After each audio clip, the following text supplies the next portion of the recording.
الحمدللہ۔ اب اس کی اہمیت اور عظمت پر غور کیجیے۔ حمد کے معنی ہمارے ہاں اردو تراجم میں تعریف اللہ کے لیے ہے۔ یہ بہت ہی ناقص ترجمہ ہے۔ حمد اصل میں دو چیزوں کا مجموعہ ہے، شکر اور ثنا۔ دونوں چیزوں کو جمع کریں گے تو حمد بنے گا، اور یہ لفظ ہمارے دین کے اعتبار سے نہایت اہم ہے، نہایت اہم ہے، نہایت اہم ہے۔ بدقسمتی سے اس کا حق ادا نہیں کیا جاتا غور و فکر کا۔ دیکھیے یہ لفظ کتنا اہم ہے کہ حضور کے نام جو ہے وہ اسی سے ماخوذ ہے۔ محمد، احمد، حامد، یہ تمام نام حضور کے جو ہیں اسی حمد سے ہیں۔ اس امت کو نام دیا گیا حمادون۔ یہ جو امت ہے محمد کی صلی اللہ علیہ وسلم، یہ حمادون ہے۔ اور قیامت کے بارے میں آتا ہے میدان حشر میں، حضور فرماتے ہیں لواء الحمد بیدی، حمد کا جھنڈا میرے ہاتھ میں ہوگا۔ وہ جو دربار لگے گا آخرت کا، یوم قیامت کا، خدا خود میر محفل بود اندر لامکاں خسرو، یہ شعر جو ہے، اور محمد شب محفل بود شب جائے کہ من بودم، کہ رات جو میری کیفیت تھی اور جس حال میں میں رہا ہوں تو وہ یہ ہے کہ اللہ تعالیٰ اس محفل لامکانی کے صدر تھے، خدا خود میر محفل بود اندر لامکاں، یہ کسی مکان میں نہیں ہوا، مکان لامکاں، اور محمد شب محفل بود شب جائے کہ من بودم۔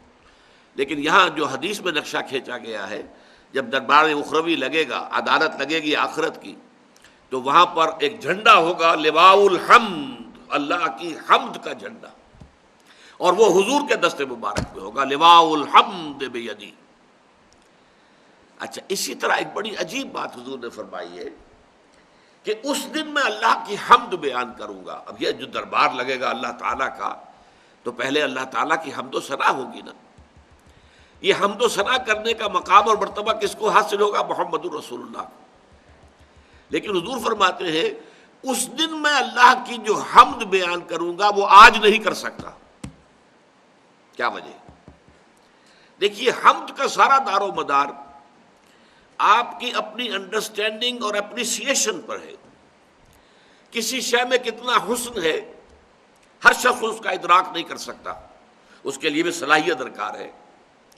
کوئی کسی مصور کی پینٹنگ ہے، اس پینٹنگ کے اندر کیا کیا محاسن ہیں وہ کوئی ماہر جو ہے مصور جو اس فن سے واقف ہے وہی جانتا ہے، اور جتنا کوئی شخص جانتا ہے اتنی ہی پھر وہ تعریف کر سکے گا۔ اگر اس کا اپنا اعتراف، اپنا ادراک، اپنا احساس، اپنا شعور محدود ہے تو تعریف بھی محدود ہوگی، اور اگر اس کا ادراک، اس کا شعور یہ اگر وسیع ہے تو اسی طریقے سے حمد کے اندر اور تعریف کے اندر بھی وسعت پیدا ہو جائے گی۔ تو میدان حشر میں اللہ تعالیٰ کی معرفت کے جو ڈائمنشن سامنے آئیں گے جو اس دنیا میں نہیں ہیں، میدان حشر میں تو وہ آئیں گے، کھلی آنکھوں سے ہم دیکھ رہے ہوں گے۔ لہذا اس روز حضور فرماتے جو حمد میں اس دن کروں گا وہ آج نہیں کر سکتا۔ اچھا غور کیجئے ایک اور بات پر، ہم جب ترجمہ کرتے ہیں میرے نزدیک تو حمد میں شکر کا پہلو غالب ہے اور تعریف یا ثنا کا پہلو دبا ہوا ہے۔ اس کی دلیل کیا ہے؟ آپ کو معلوم ہے کہ حضور کے معمولات میں ادعیاء مسنونہ کی بڑی اہمیت ہے، اور ذکر کثیر کا سب سے بڑا ذریعہ یہ ہے، ذکر کثیر۔ وَاذْكُرُوا اللَّهَ ذِكْرًا كَثِيرًا لَعَلَّكُمْ تُفْلِحُونَ، اللہ کا ذکر کثرت سے کرو۔ اور کہا جاتا ہے قیاماً وقعوداً وعلیٰ جنوبہم، کھڑے ہو کر، بیٹھے ہوئے، لیٹے ہوئے اللہ کا ذکر کرو۔ اس کی بہترین شکل کیا ہے؟ دنیا کا ہر کام کرتے ہوئے اللہ کی حمد کرو، اللہ سے دعا کرو، اللہ کا شکر ادا کرو۔ چنانچہ دیکھیے آپ بیت الخلاء سے باہر نکلے، اگر نجاستیں جو ہے جسم سے فضلات نکل گئے، طبیعت کے اندر ہلکا پن ہوتا ہے، ایک انشراح ہوتا ہے۔ اس وقت کا ورد کیا ہے؟ الحمدللہ الذی اذھب عنی الاذی وعافانی۔ اب یہ مقام شکر ہے۔ اگر یہی فضلات جسم میں رہ جائیں، قبض شدید ہو جائے، کیا حشر ہوگا انسان کا، کیا کیفیت بیتتی ہے انسان پر، پیشاب رک جائے کیا قیامت آتی ہے انسان پر۔ اگر اس کا احساس و ادراک ہو تب یہ جو لفظ نکلے گا الحمدللہ الذی اذھب عنی العذاب وعافانی، کل شکر اس اللہ کے لیے ہے جس نے مجھ سے ان اذیت بخش چیزوں کو دور کر دیا۔ یہ اگر میرے جسم میں رہ جاتی تو اذیت کا، برس کا، بیماری کا موجب ہوتی، انہیں دور کر دیا اور مجھے عافیت بخشی، عافانی۔ صبح آنکھ کھلی، الحمدللہ الذی احیانی بعد ما اماتنی والیہ النشور، کل شکر اس اللہ کا ہے جس نے مجھے پھر زندگی عطا کر دی اس کے بعد کہ مجھ پر موت طاری کر دی تھی۔ نیند جو ہے وہ موت کی بہن ہے، آدھی موت ہے، تو گویا کہ صبح اگر اٹھے ہیں تو ایک نئی زندگی ملی ہے۔ تو چنانچہ جو بندہ مومن ہر صبح کا آغاز اس دعا سے کرتا ہو، الحمدللہ الذی احیانی بعد ما اماتنی والیہ النشور، اس اللہ کا شکر ہے جس نے مجھے زندہ کیا اس کے بعد کہ مجھ پر موت طاری کر دی تھی اور اب اسی کی طرف لوٹ جانا ہے۔ تو ایک صبح آنی ہے، صبح قیامت۔ صبح قیامت میں جب شعور کی آنکھ کھلے گی تو یہی الفاظ زبان پر ہوں گے، الحمدللہ الذی احیانی بعد ما اماتنی والیہ النشور۔ اچھا آگے چلیے، کھانا کھایا آپ نے، بھوک لگی ہوئی تھی، نقاہت تھی، کھانا کھایا، اس کے بعد کیا کہا؟ الحمدللہ الذی اطعمنی وسقانی وجعلنی من المسلمین۔ ان دعاؤں کو آپ دیکھیے، یہ مقام شکر ہے، اور مسلمان کی زندگی اگر واقعتاً وہ ذکر کثیر کے لیے ادعیہ معصورہ کو اپنا معمول بنا لے زندگی کے ہر کام کے ساتھ، شیشہ دیکھیے تو دعا ہے، کپڑے بدلے ہیں آپ نے، دعا ہے، بیت الخلاء میں داخل ہو رہے ہیں تو دعا ہے، باہر نکل رہے ہیں تو دعا ہے، بازار میں داخل ہو رہے ہیں تو دعا ہے، باہر نکل رہے ہیں تو دعا ہے، گھر سے باہر جا رہے ہیں تو دعا ہے، گھر کے اندر داخل ہو رہے ہیں، آئبون تائبون لربنا حامدون، اللہ کی حمد کرتے ہوئے ہم دوبارہ واپس آ گئے، اپنے گھروں میں لوٹ آئے، حامدون لربنا حامدون، وہی حمد۔ تو یہ ہے اصل میں اس لفظ کی اہمیت، شکر۔ البتہ شکر میں اور حمد میں ایک باریک سا فرق ہے۔ شکر عام طور پر اس چیز پر کیا جاتا ہے کہ جو کسی انسان کو کوئی ٹھوس مادی اور محسوس فائدہ پہنچے۔ کمزوری تھی، بھوک لگی ہوئی تھی، کھانا کھایا، یہ محسوس چیز ہے، الحمدللہ الذی اطعمنی وسقانی وجعلنی مسلمین۔ اسی طریقے سے کوئی آپ کو دولت مل گئی ہے، کوئی کامیابی مل گئی ہے دنیا میں، کسی طرح کا امتحان میں آپ اچھے نمبر لے کے پاس ہو گئے، الحمد۔ شکر جو ہے کیا جاتا ہے اس پر، اور حمد کوئی حسن، کوئی خوبی، کوئی خیر، کوئی کمال، کوئی جمال، اس کے اوپر ثنا کرنا، تعریف کرنا، حمد میں یہ بھی داخل ہے۔ تو شکر صرف محسوس، مادی اور ٹھوس کسی شے پر جس سے کہ انسان کو فائدہ پہنچاؤ، جبکہ حمد میں شکر کے علاوہ یہ بھی شامل ہے کہ اگر کہیں کوئی حسن ہے، کوئی جمال ہے، کوئی کمال ہے، کوئی خیر ہے، تو اس کا کوئی پرفیکشن کا کوئی مظہر ہے تو اس کی بھی حمد کی جائے گی۔ اگرچہ یہاں بھی یہ جو باریک فرق میں نے بیان کیا ہے ایک اور باریک انداز میں ختم بھی ہو جاتا ہے، یہ دونوں کے اندر بڑی باریک سی لکیر ہے۔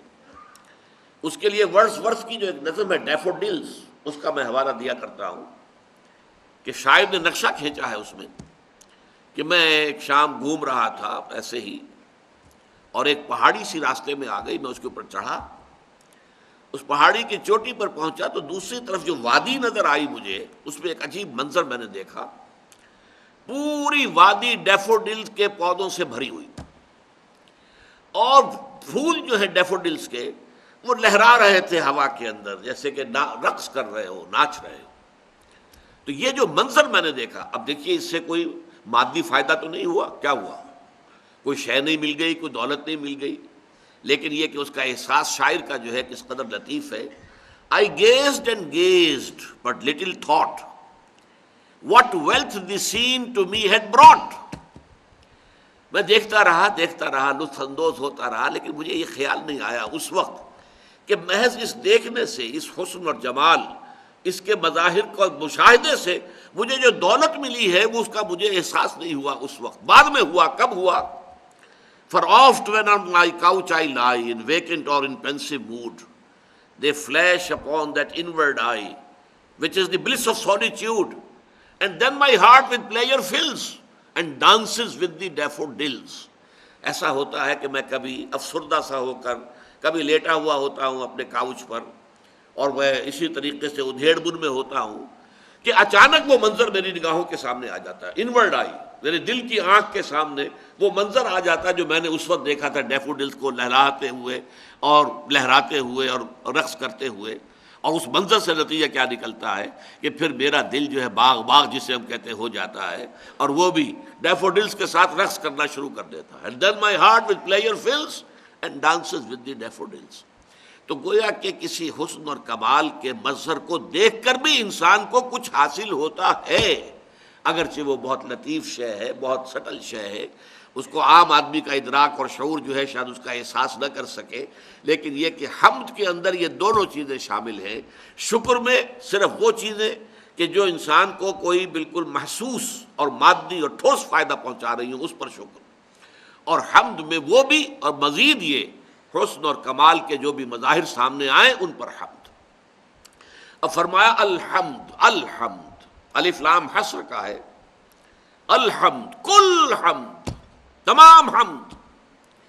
یہ توحید کا بہت بڑا کلمہ ہے، اس لیے کہ جو بھی ہمیں کوئی خیر نظر آ رہا ہے، خوبی نظر آ رہی ہے، حسن نظر آ رہا ہے، جمال و کمال نظر آ رہا ہے، اس سب کا منبع ذات باری تعالیٰ ہے. آپ پھول کو دیکھ کر پھول کی تعریف کرتے ہیں، پھول میں کوئی حسن ہے تو اللہ نے پیدا کیا ہے، تعریف اللہ کی کیجئے. آپ نے کھانا کھایا ہے، اس سے آپ کو توانائی ملی ہے، کھانے کی تعریف نہ کیجئے، کھانے کی حمد نہ کیجئے، اللہ کی حمد کیجئے جس نے کھانا آپ کے لیے بنایا ہے. یہ تمام چیزیں جو بھی کچھ، چاہے وہ محسوس ہو اور چاہے وہ لطیف ہو، غیر محسوس ہے، جو بھی آپ کو حاصل ہو رہا ہے اس کائنات کے اندر، اس سب کا منبع اور سرچشمہ ذات باری تعالیٰ ہے. لہذا کل حمد اللہ کے لیے، الحمد للہ رب العالمین، کل حمد. لام جو ہے للہ میں، اسے لام تبلیغ بھی کہہ سکتے ہیں اور اسے ہم لام استحقاق بھی کہہ سکتے ہیں. کل حمد ہے ہی اللہ کی. یہ تو اگر کسی اور کی کرتے ہو تو خیانت کرتے ہو، ظلم کرتے ہو. ان الشرک لظلم عظیم. کل حمد اللہ کے لیے. یہی وجہ دیکھیے احادیث میں آتا ہے التسبیح نصف المیزان والحمدللہ تملأہ. تسبیح سبحان اللہ، اس سے اللہ تعالیٰ کی معرفت کی میزان آدھی پر ہو جاتی ہے. اس کا مطلب کیا ہے؟ اللہ ہر نقص سے، ہر عیب سے، ہر کوتاہی سے، ہر ضعف سے، ہر احتیاج سے پاک ہے، اعلیٰ ہے، منزہ ہے، عرفہ ہے. یہ تو ایک پہلو ہو گیا، یہ منفی پہلو ہے، اس میں کوئی عیب نہیں، کوئی کمی نہیں، کوئی احتیاج نہیں، کوئی کسی طرح کی تقصیر نہیں، کوئی ضعف نہیں. یہ نفی ہو رہی ہے.